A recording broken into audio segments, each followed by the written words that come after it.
না বলতে পারি না, এখানে কি কোথাও তুমি ইনসিকিউরিটির কথা বললে, যে ইনসিকিউরিটি কাজ করে যে আমাকে, আমার বোধহয় সম্পর্কটা খারাপ হয়ে যাবে বা আমাকে খারাপ ভাববে, পুরো ব্যাপারটা? একদম আমি একজন এমন মানুষ হিসেবে লোকের সামনে আসব যেটা হয়তো আমি হতে চাই না, অ্যাকচুয়ালি চাই কিন্তু আবার চাই না, তো সেটা তো একদমই আছে এটার মধ্যে।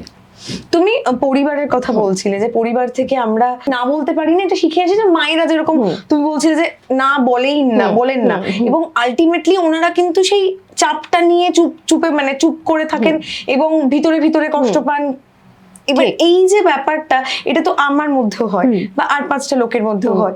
এই ব্যাপারগুলোকে প্রথমেই আমরা বুঝবো কি করে যে এই সমস্যাটা হচ্ছে, এবং এইটা যদি তুমি একটু বলো। আচ্ছা, প্রথম হলো যে আমরা বিভিন্ন রকম চেঞ্জ লক্ষ্য করি। যখন আমি হ্যাঁ বলতে চাই না কিন্তু বলছি, অদ্ভুত একটা গিল্টে ভুগি, কেন বলে দিলাম। তারপরের থেকে নিজেকে বিভিন্নভাবে নিজেকে রিহার্সালের মতো একটা করতে থাকি আমরা, যে আমি এটা বলতে পারতাম, ওটা বলতে পারতাম, এইভাবে কথা বলতে পারতাম, কিন্তু সেটা করি না। প্রচন্ড একটা গিল্টের মধ্যে দিয়ে আমরা চলতে থাকি। অনেক সময় আমরা খুব চুপচাপ হয়ে যাই। টানা যদি আমি এই চাপটা নিতে থাকি, তাহলে আমি একটা সময়ের পরে খুব চুপচাপ হয়ে যাই, মানুষজনকে অ্যাভয়েড করতে থাকি।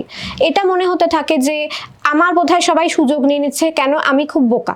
অ্যাকচুয়ালি এগুলো কোনোটাই সত্যি না, কিন্তু কোথাও একটা সেগুলোকে আমরা বিশ্বাস করতে শুরু করি। একটা অদ্ভুত অ্যাংজাইটির মধ্যে দিয়ে আমরা যাই, এবং সেইভাবে আমরা বুঝতে পারবো যে আচ্ছা, জিনিসটা হচ্ছে যে আমার না বলতে না পারার ক্ষমতা থেকে এগুলো কোথাও একটা রুট করছে, মানে কোথাও থেকে শুরু হচ্ছে।